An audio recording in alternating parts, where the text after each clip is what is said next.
So good afternoon. Welcome to the Museum of the Albemarle. Thank you for our in-person guests today for weathering the tidal flooding we're having and the Potato Festival. We are grateful that you all have joined us today. And we would also like to thank our online guests also. If you're joining us online, we ask that you please mute. And if you're in person, we ask that you please silence your cell phones.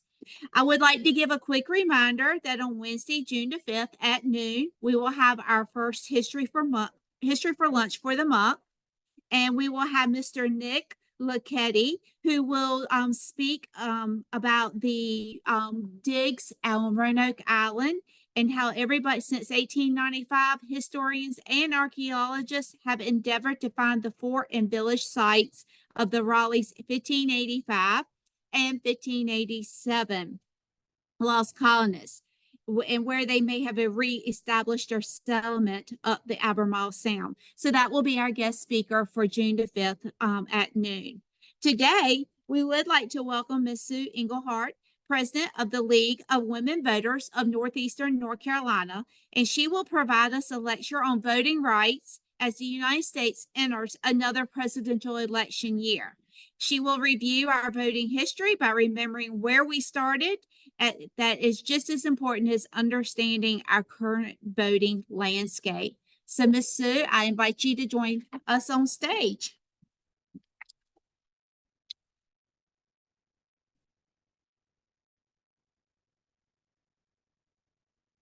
Thank you, Lori, and thank everybody for coming. And the Zoom people, hopefully I'll make sure you can understand and see me. If not, I guess they'll let me know. But I did want to thank the museum again for having me. And we have been partnering with the museum in the past. We have those of you who are able to come in through the parking lot, through the flooding and everything on the when you come through the main entrance on the portico on the right-hand side, there's the suffragette mural, and we partnered with the museum on that mural. So that was a great effort by the league and the museum putting that up, and we're glad it's there.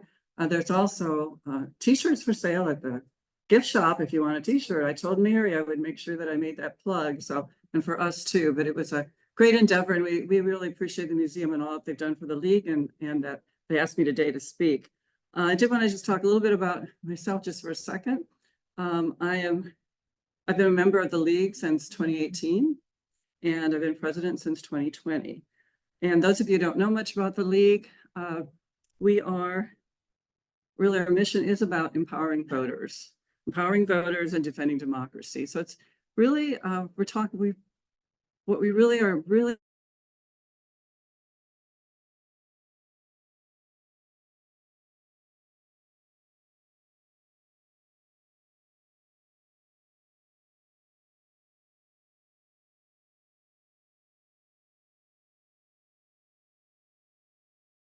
we're getting out there and trying to make a difference and making sure that people understand their rights as when it comes to voting and understand the things that they need to do to register. We do believe the power of women to make and defend a more perfect democracy, but men can join. As we have some male members here today, and that's real on my mind right now because I'm asking a couple of the commanders from the Coast Guard base to speak at our annual meeting. And of course, I have to clear that through legal because they know all that stuff. And I talked to the attorney yesterday, and he said, well, I don't know if we can speak because it's a League of Women Voters and you must discriminate against men. I said, oh, no, we don't do that. I sent her the diversity statement. I said, our chapter, and I know this for sure, our chapter, I just counted, we have 10 males in our membership. So told him that. So hopefully that will not be a stumbling block. So we certainly, as Van, this really is the power of diversity. That's what we're all about also. And we're very proud to be nonpartisan. We don't support either political party. We do have causes that we support, of course, and but I don't see how anyone could be possibly be against trying to make sure everyone has the right to vote and has a knowledge and be able to exercise their right to vote. There is information in the back about our membership information, and there's wristbands and bookmarks and laptop stickers and table cards all about voting. And I was supposed to have some fans, but I don't have fans yet, but I'll get the fans too. So anyway, just pick up on your way out, pick up anything that you might want to make sure people understand how important it is to vote. Okay, so let me see if we can start this show on the road here. Okay, who can vote? One reason the museum asked me to speak is that they're having an exhibit. It's coming, it's supposed to come earlier. So I was supposed to be speaking right in the middle when the exhibit here, but that, things change. So it's coming on June 4th. And it is called Who Can Vote? A Brief History of Voting Rights in the US. So it'll be here, I think it's going to be here a month. So we should all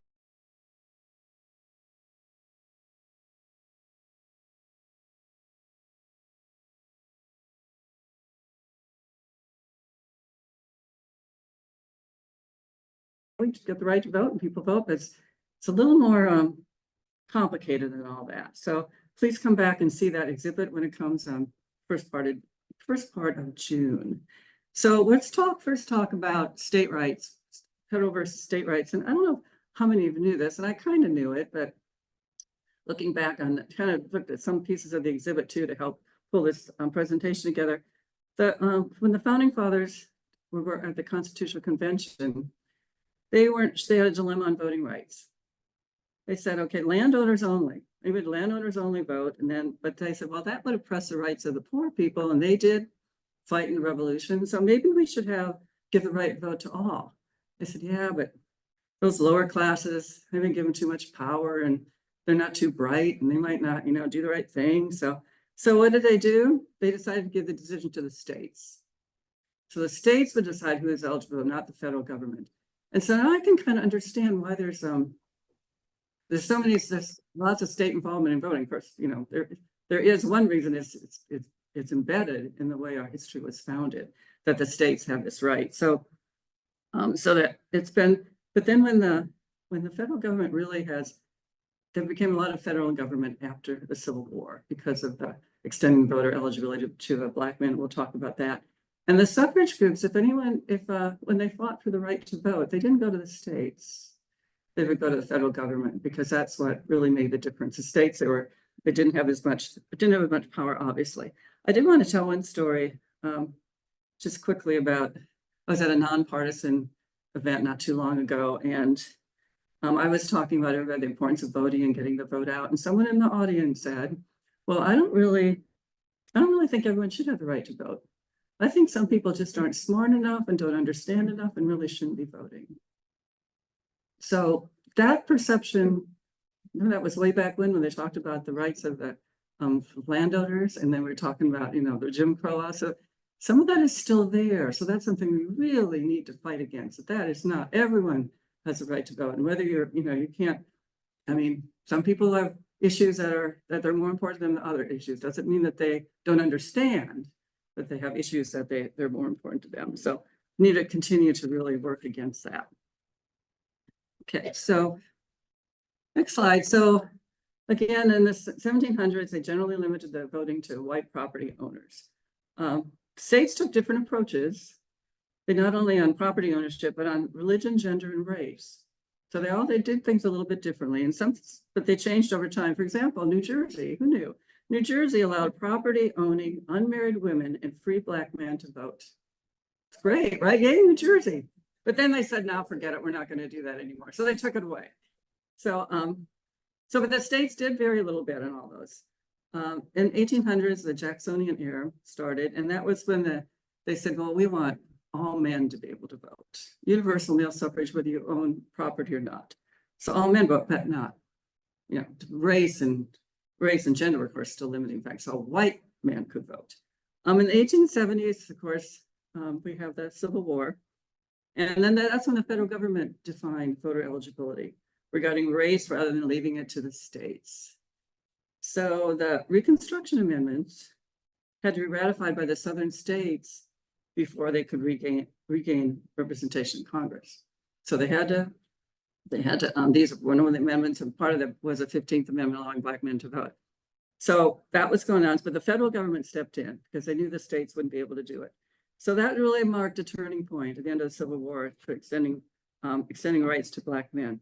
But then the 1870s saw all kinds of new laws passed by southern states with intimidation tactics like, literacy taxes, poll taxes, so the Jim Crow era, protecting white political power and circumventing the national mandate.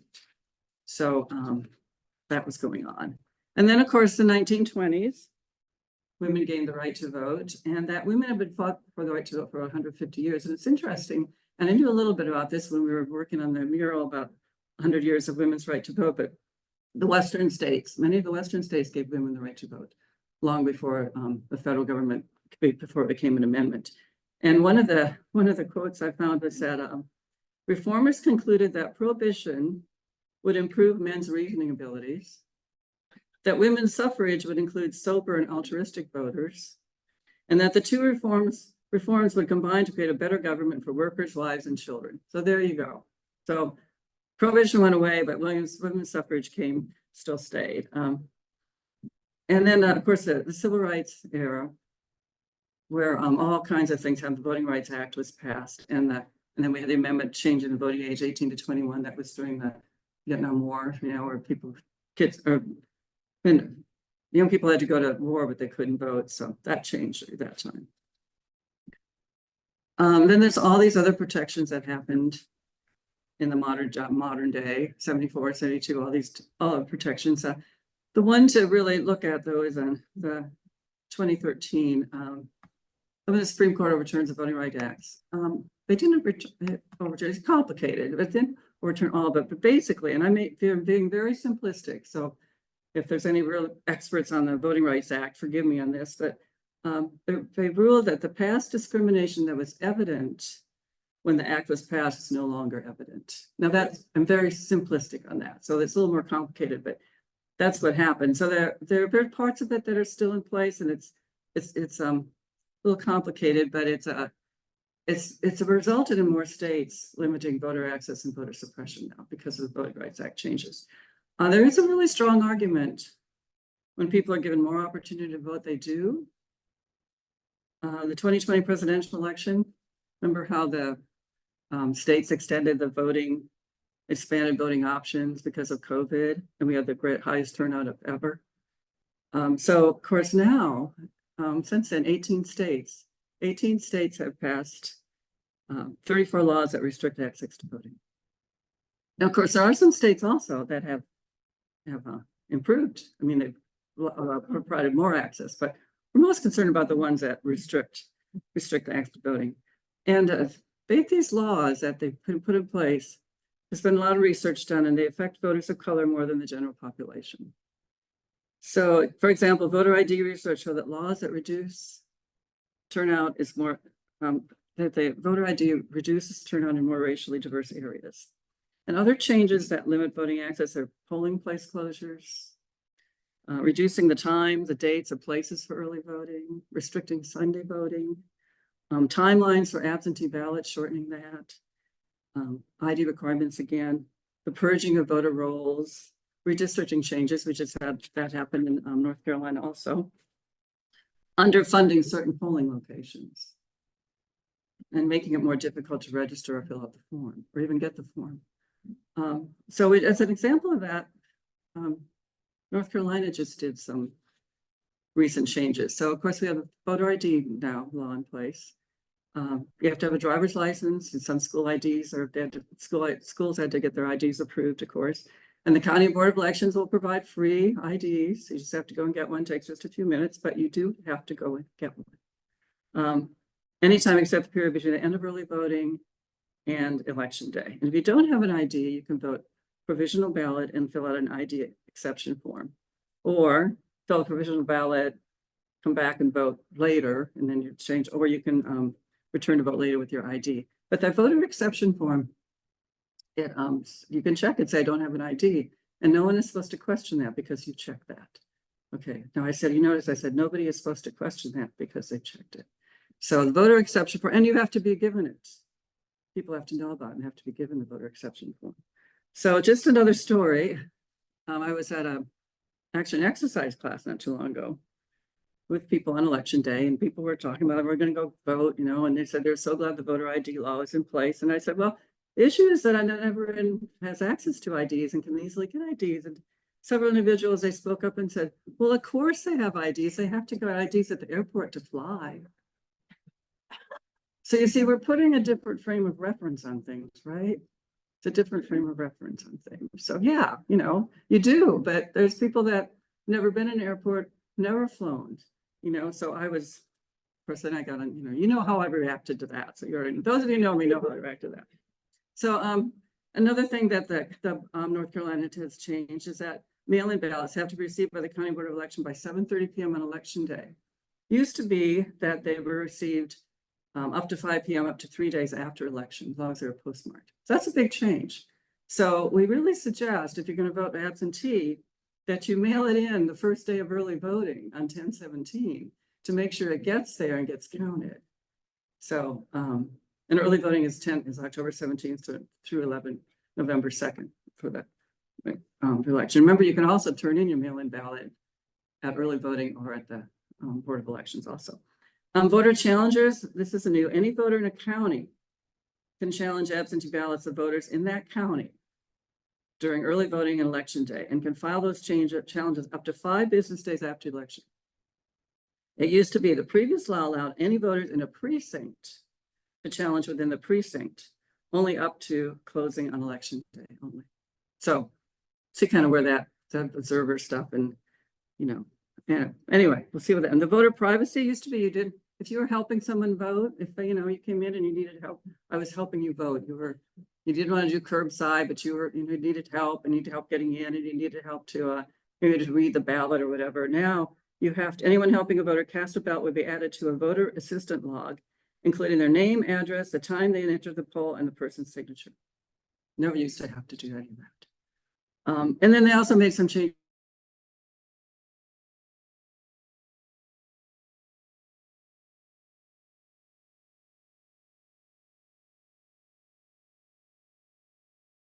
And that didn't used to have to be filled out. Now it has to be filled out. And if it's not filled out, you can check that you don't have it. But if it's not filled out, that their registration form will not be processed. So that's you know, those are all together. Maybe they seem like little things, but they add up to a lot. Okay, so we also, of course, have the influence of media on influencing voters, and of course, that's when you see the exhibit. From what I've seen in the exhibit, that will talk a lot about media and what was going on at the time in the country and how people were influenced by media, by cartoons, etc. But now we have social media, right? It's really a whole nother ball game. And we've got misinformation, disinformation, and malinformation we need to talk about. And of course, and I can't talk about this, but now we have artificial intelligence too, which I can't even begin to understand. But we have other things, lots of stuff going on. So it's an influence of what's going on in the media environment.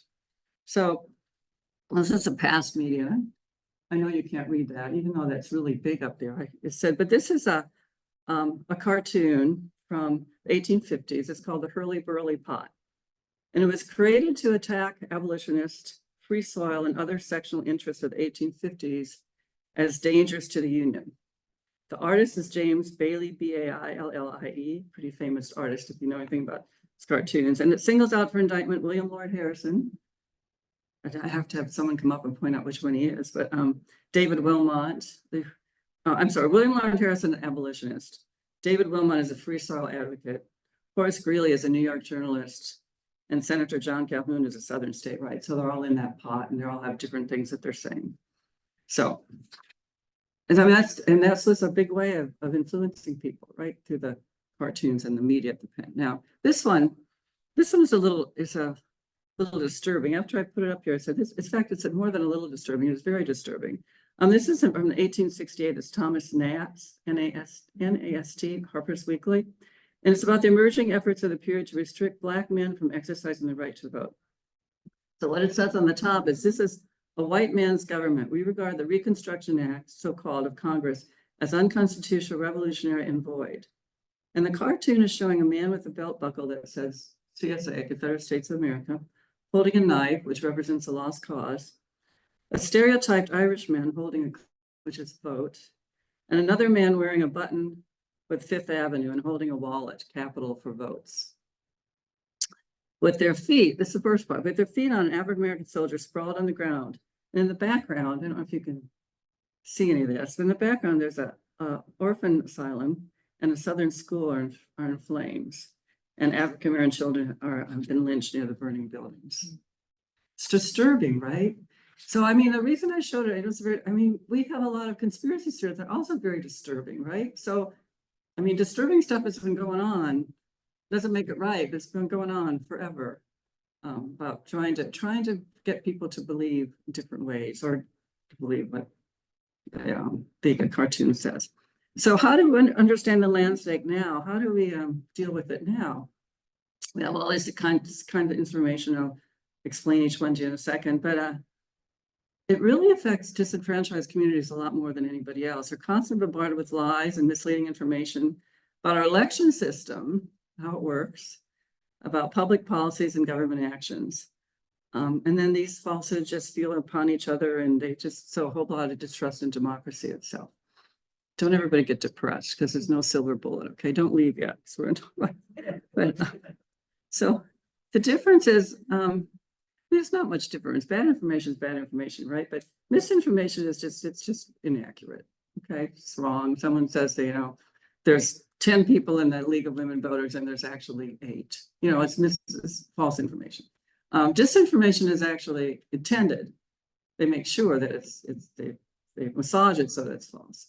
And malinformation is based on fact but used out of context to mislead. And I don't. This is not really malinformation, but I know sometimes I'm going to go to when your laptop comes up or you got the news articles come up and there's this headline and you think, wow, I better read that article, right? That's an amazing headline. You go in, the headline is nothing about what the article's about. So that's part of the whole thing, just taking stuff and just manipulating it and that way. These false narratives really continue to spread, and we're countering it with trusted factual information. One thing is that you don't repeat the falsehoods, and I'll talk about that over and over. Don't repeat them. Like, don't say this is a myth and this is a truth. Don't do that, because all you're doing is perpetuating looking at something else. So until we address the narratives behind the falsehoods, though, we're going to continue to see the attack. So we have to set it straight. But how do you go about doing that? So there's missing content of important details. So there's like missing content. They didn't include all the statistics. So I say there's a poll out and they forgot to say that the polling only polled 20 people in North Carolina. But they said this poll shows, but they didn't say everything about the polling, right? They lack information or important contextual information, or that the significance can be manipulated. They have some faulty logic. It's just that it doesn't make sense what they're trying to. False equivalency or strawman arguments based on hate or dog whistles, right? Terms or themes that divide based on identity. Okay, if you're one side or the other side. Conspiracies, blaming the boogeyman for things that are hard to understand, or something might just be old. Maybe that was true back in 1975, but that's not the way it is anymore. So why do people believe in it? Well, it plays on our emotions, right? It's like when I see that headline, and when I go on my laptop and I see that headline and go, wow, I got to read that, because that's like something I want to know. So it plays on our emotion, cognitive manipulations. Sometimes ways to calm fears, anxieties, and anger. So other people think the way I do, so that's good. It's often based maybe a kernel of truth, a little bit of truth, like those headlines, a little bit of truth in there. It makes it believable.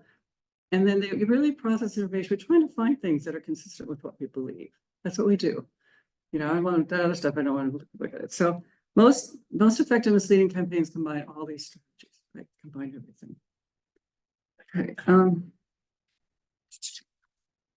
So what do we do about it? Well, you can activate your network.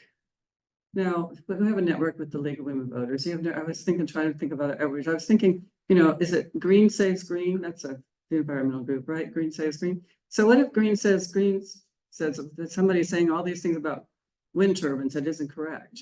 So how do you activate your network to try to amplify the impact and say, this is the truth about, you don't repeat what but this is the truth about wind turbines. Stay connected to local news sources. So we have the Daily Advance. We need to stay connected to that and see what's going on with that. That's our local news. If we didn't have, we have TV stations, right? But they're not as local. So stay attuned to what they're doing. Ask questions and about stuff. Hold discussion groups and reading circles. Sometimes that can be good, bad, depending, but trust people talk about what's going foster civic education, civics courses, and the league has a civics course that we offer. We try to do it every year, but we just had one finish in the fall. Try to get people to understand this is what government agencies do. This is what people do. Try to make sure that people understand the civics part. And we're going to be at the Potato Festival on Saturday and Sunday, no rain, right? And we're going to have a spinning wheel with civics questions and try to, educate people more on how many Supreme Court justices are there, or how many, what kind of some questions, and we have some that are for young people, some that are for middle age, and some for whatever. I don't know how Dolores doing it, but I hope I can answer the young people's questions. That's what I'm worried about. Okay, help others know how to spot disinformation, what to do when you encounter it online. So make sure people understand how do you spot it. So you consider the source, right? You can look at the URL. Does it look strange? Check on the about page on the website. Find out what this source is really about. Check the date. Is it old news? Some of those headlines I see on my laptop are like, it's old news from months ago. I'm like, well, what's this about? Read past the headline. What's the whole story? Sometimes headline doesn't match the content, and question emotionally charged content. Really emotionally charged. Sometimes that's really what we want to read, but if it gets us angry or sad through images or memes. And then we have utilized Vote 411, and we won't bring that up right now. But those of you who don't know about Vote 411, it's the league's information on voting, and it's just vote411.org, and it gives you you can check your it's for every state it's on it, but you can check your registration, check your polling place, you can check what's on your ballot. And the best thing is, to me, is on when election time comes, we ask candidates, we ask a questionnaire and ask candidates to fill it out, and then put it in Vote for One, so you know what the candidates stand for. So, and then the league is not asking the question. I mean, the league is answering the same questions everybody. It's not that the league is filling in the information, they're taking it from the candidates. So sometimes candidates don't fill it out, which to me says something right there if they're not filling it out. So, but it's a great way to utilize, to understand what's going on. Vote 411.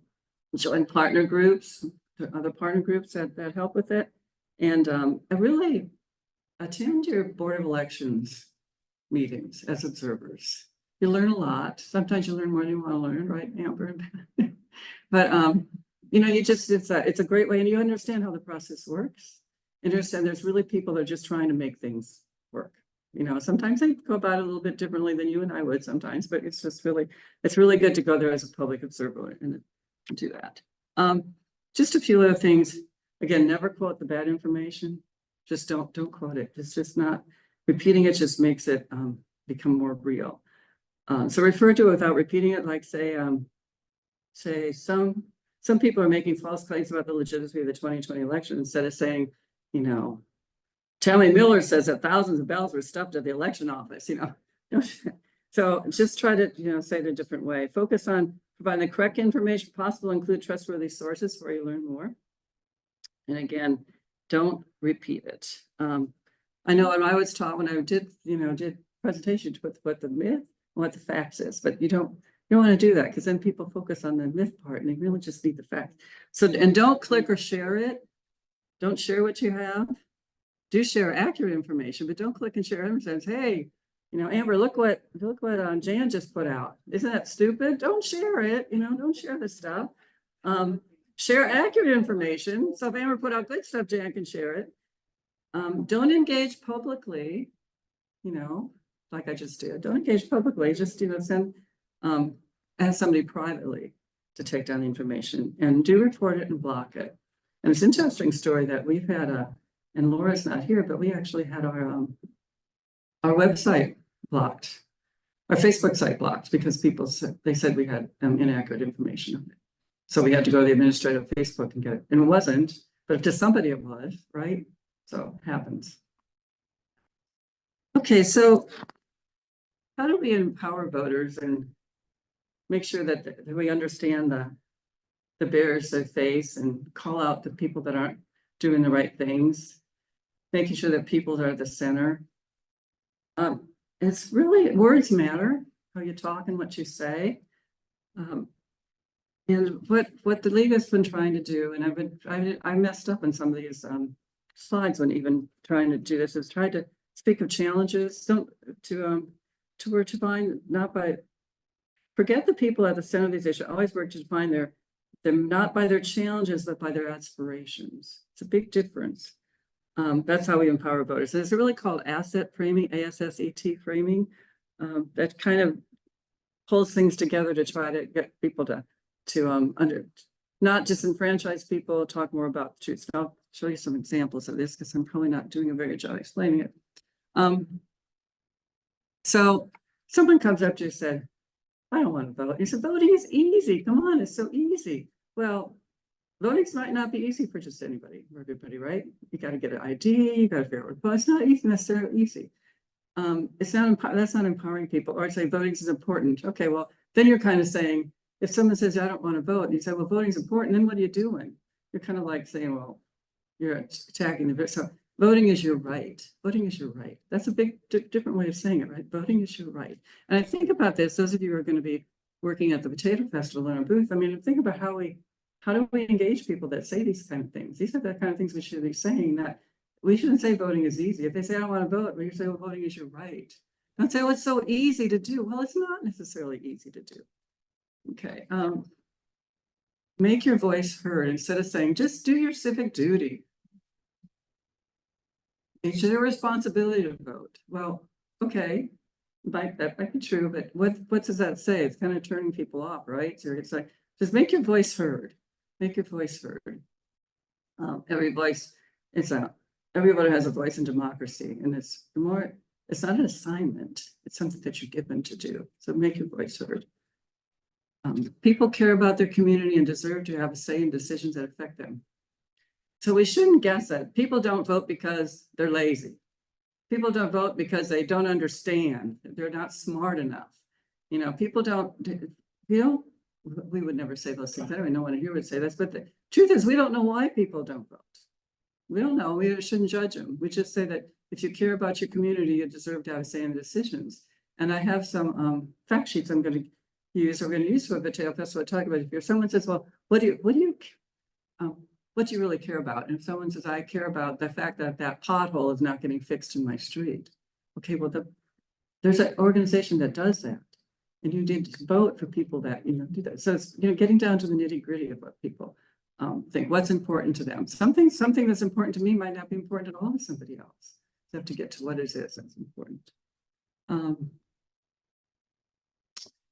Young voters are energized and want to be heard instead of saying, turnout's low, young voters are not voting. Well, what does that just do?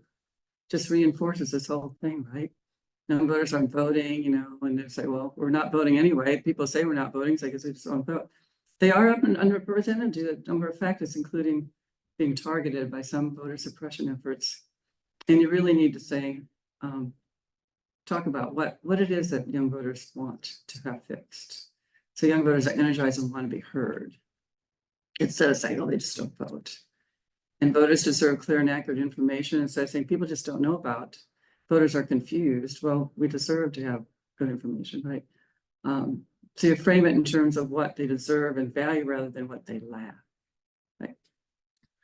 And then every voter, American, North Carolina, instead of saying every eligible citizen, and I did this at some of my slides, I put eligible citizen. So what you do when you say eligible, you're kind of saying it's people that are out there voting that aren't eligible. And that's not true. At least all this stuff, at least is not. Voters are eligible by definition.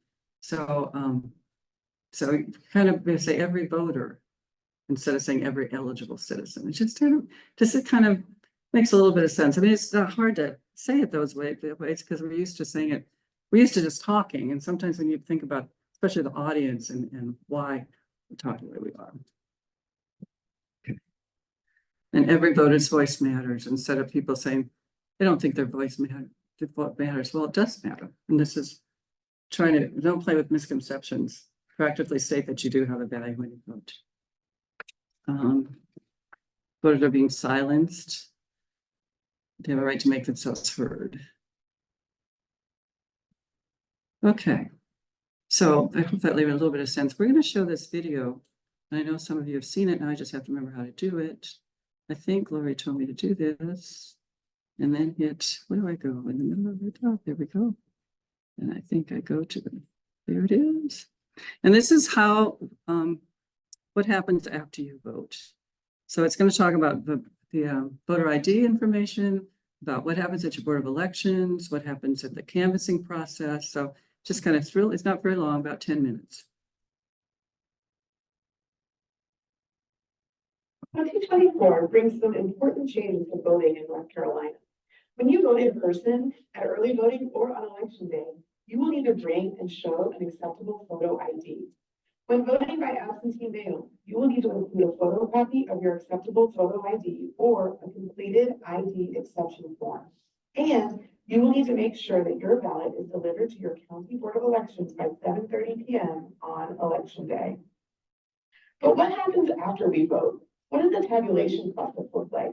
Who does it involve? It's important that North Carolinians understand this process. Where do our election results come from? Some people want you to believe that our elections lack integrity, that the people who run our elections don't deserve our trust. The truth is, many safeguards are in place to ensure that your voice is heard and that our elections are free and fair. Let's talk about absentee by mail ballots, a hot topic in 2020 due to COVID, and an option that will continue to be popular in the fall of 2024 as well. Let's talk about the elements of the absentee ballot container envelope.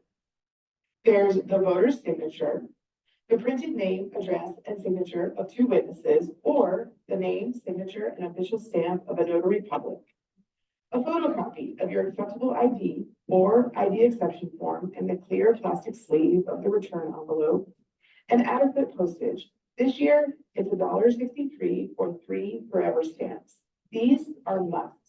The witnesses can and will be contacted if there are any questions about the status of the voter who submitted that ballot.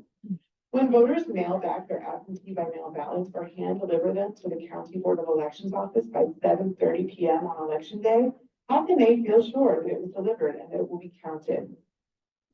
The voter's absentee container envelope has a barcode on it that is scanned when it's delivered. You can check the status of your ballot on the Ballot Tracks portal or on the voter search tool.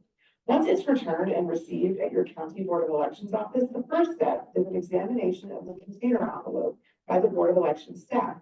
They look to see that all information the voter was supposed to provide is entered. If there are any missing or questionable items, the staff will reach out to you in writing with an explanation of the problem they found and let you know what options you have to correct it.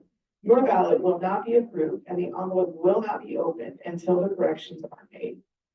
After your container envelope has passed this initial review, it's presented to the 5 members of your County Board of Elections.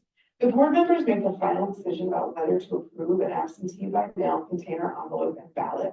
This final decision is done during public meetings. This process, by law, must start 5 weeks before the election. During this process, your voter record will be updated and you will be able to check your absentee by mail status on voter search. Fact. You can request an absentee ballot and then decide not to use it. Your voter record does not show that you have requested an absentee ballot, so none of the polling place workers will know that you received a ballot when you show up to vote in person. Let's play devil's advocate for a moment. You may be wondering, what if someone else finds a voter's unmarked absentee by mail ballot? Here's the answer. All absentee ballots that are mailed are accompanied by an envelope that matches that particular ballot. Your absentee ballot can only be returned in the envelope that was in the packet delivered along with the ballot. Once your absentee by mail ballot is received and accepted by the Board of Election, you will be marked as voted.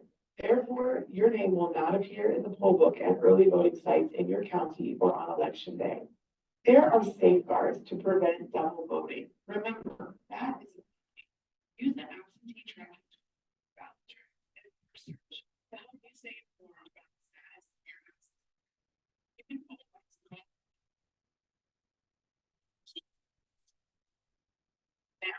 Your county will review and accepted your absentee ballot. Election officials are authorized to begin voting container and the ballots. This process mirrors when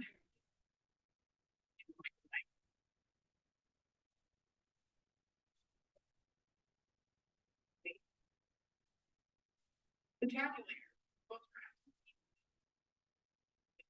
Keeps the record. Election night. Result.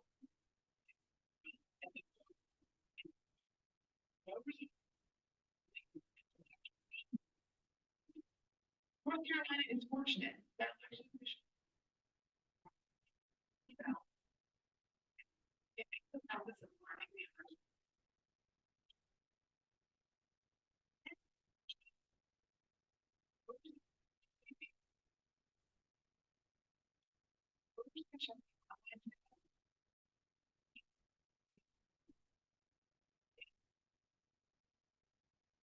Canvas, the next 10 days after the election, for all provisional ballots.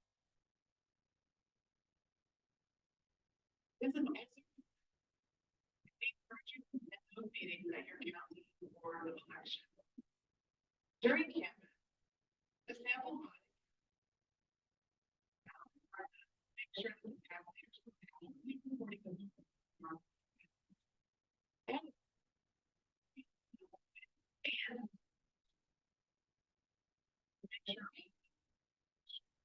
provisional. The absentee by mail.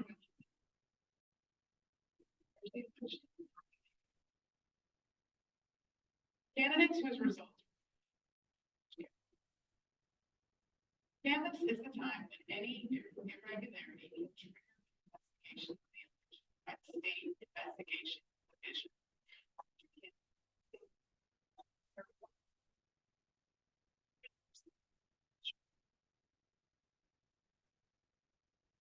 Let's talk a little bit about and hiring, either the standard county audit or in the case of most elections where a recount is requested by one of the candidates. Each ballot is handed. One for each to examine and count the total.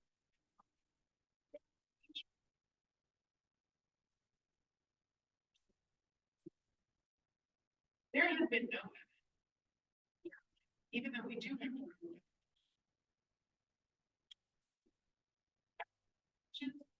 computers, tabulators, or other.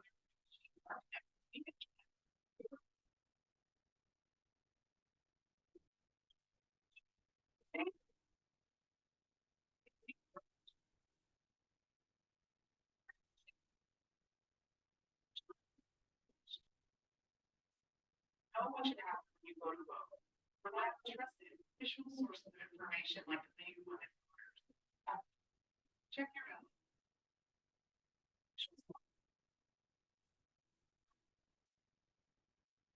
Before any vote.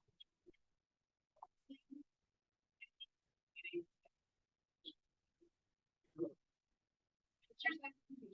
can be sure that everyone.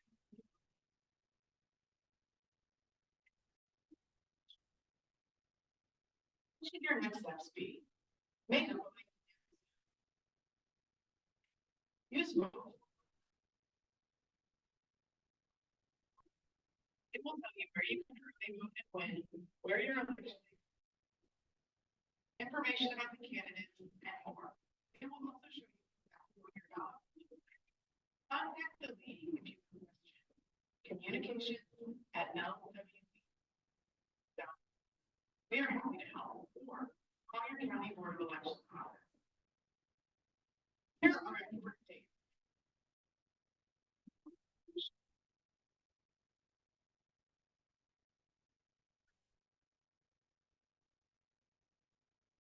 The League of Women Voters Carolina's website, information on monitoring county and monitoring canvas. Please go to our page. Thank you for voting.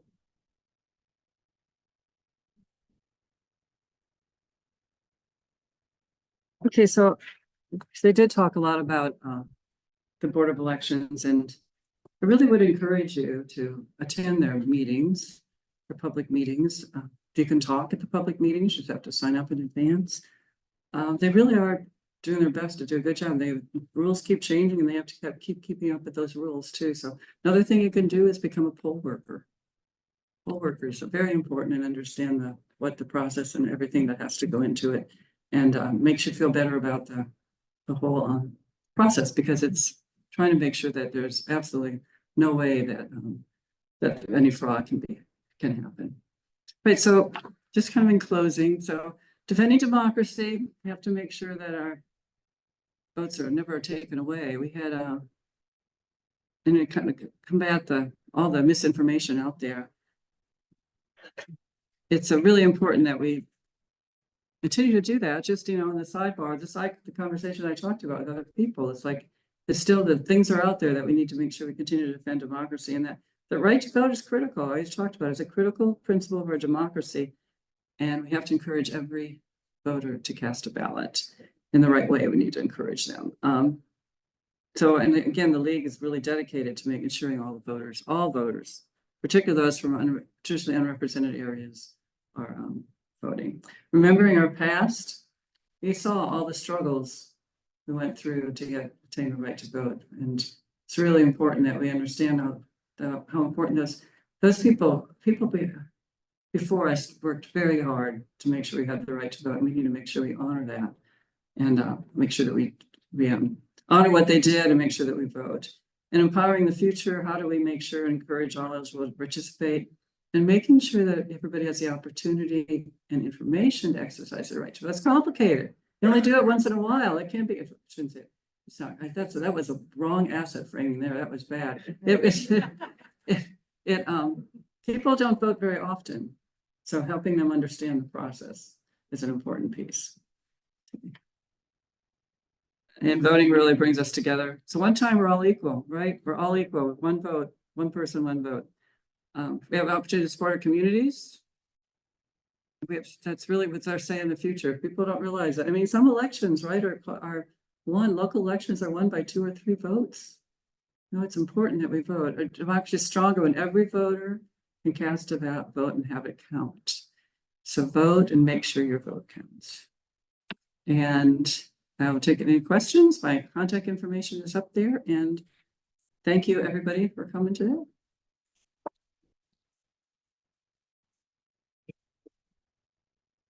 Judy, you want to know about the Supreme Court decision? Voters' right? Okay. Is that video available online? Yes, it's on our website, and it's on the league website. I mean, North Carolina League website, and it's all, if you YouTube it, you can find it too. But it is on our local website. I know you want to go home and watch it tonight a couple times. Yes, sure. I'm so glad that North Carolina Board of Elections started the ID to give out IDs, because my niece just moved here and she has to get a North Carolina ID because she has to work in a healthcare where they're Medicaid, it's whatever. And it takes over 2 months to get an appointment to get an ID in North Carolina. And I tried every county. I thought, oh, I'll just drive over here or drive over there. And you know, Gates County, I could probably get a week sooner, but I thought, what does that? This is at the DMV offices you're talking about? Right. So people say, oh, anybody can get an ID. It's not that easy. I'm gonna tell you. No. And the DMV, there's also been some discussion. I read some stuff about the DMVs. You know, you can register to vote as part of the DMV process, but that process has not been working so smoothly lately for whatever reason, and it takes longer and it's not flowing as good as it should. So, you know, we have to be careful with that too. And then, so when especially when you get your driver's license and kids get their driver's license, things are registered to vote, they might not have registered to vote, which is a great tool. Vote 411 can tell them that, and tell you whether you're registered to vote or not. So, yeah. Anything else? Yes, ma'am. You voter registration cards when you. They do. When you register to vote, you're supposed to get a voter registration card. When you first register, which you may, if you've been North Carolina resident for a long time. Also, if your polling place changes, they should be sending you one. But if you don't get one, vote 411 will check, because vote 411, you know, it whatever links to the North Carolina Board of Elections, so you can find out there where you register. But yes, you're supposed to get that card. I always wonder what you're supposed to do with this card. It's in my safety deposit box. But yes, you do get a card. And the problem is not problem, but the kids when they register when they're 16, they can register when they're 16, but they can't vote till they're 18, and they don't get anything to tell them they've registered. So they probably totally forgot that they registered when they were 16, and that's where they need to go for a while, or go to the North Carolina website and find. Anybody else?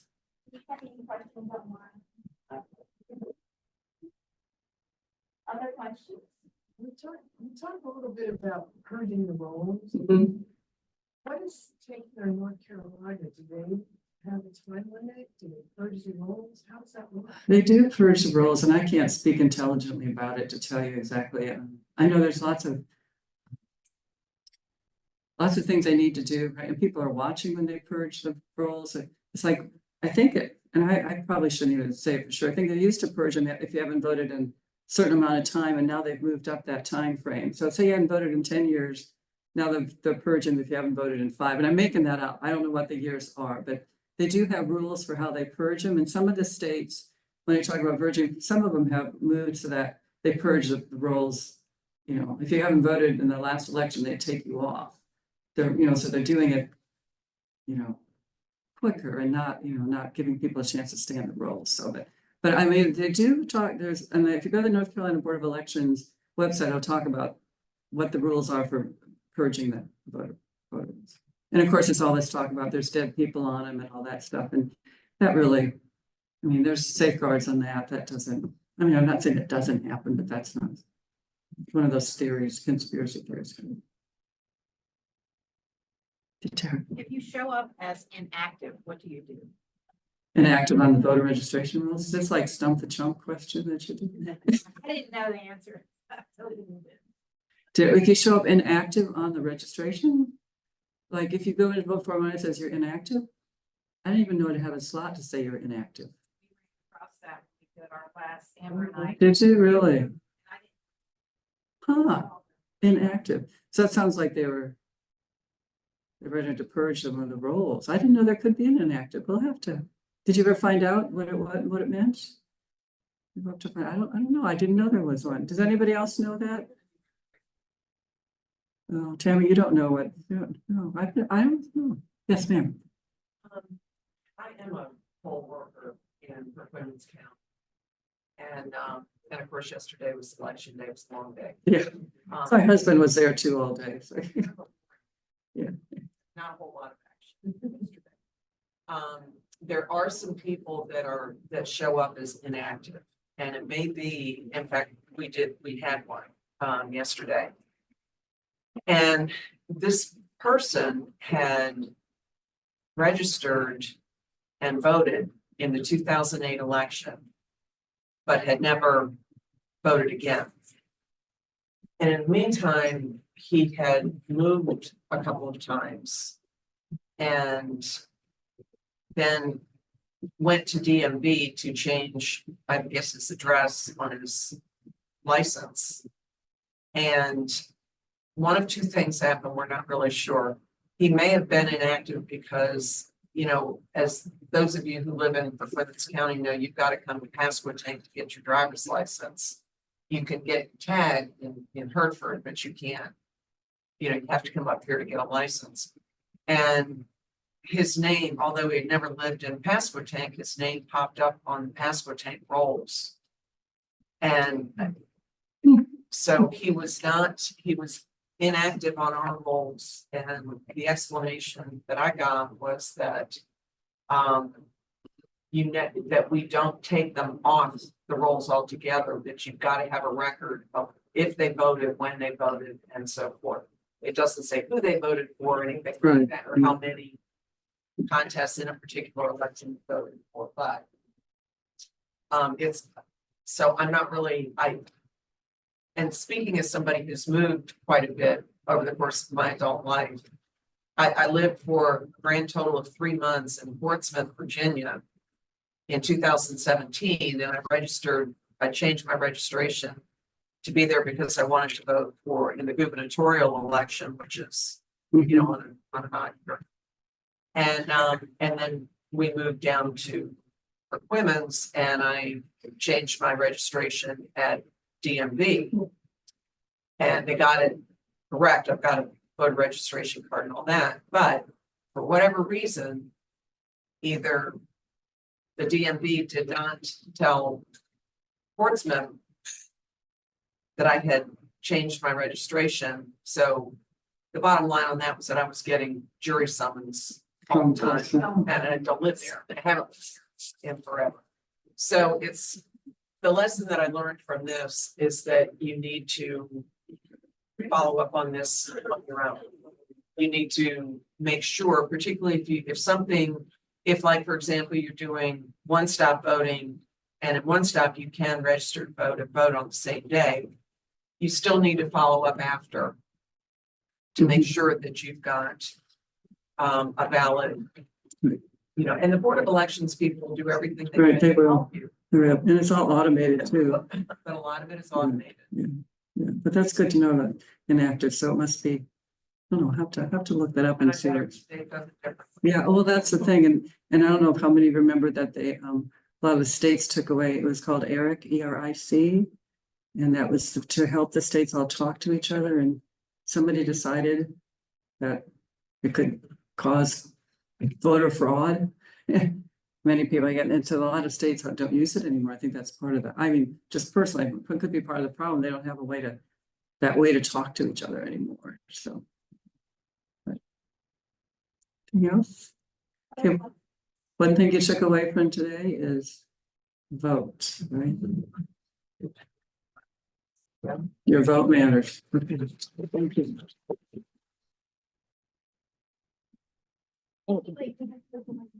Thank you. Today and for taking the extra time to get here to the museum today with the potato.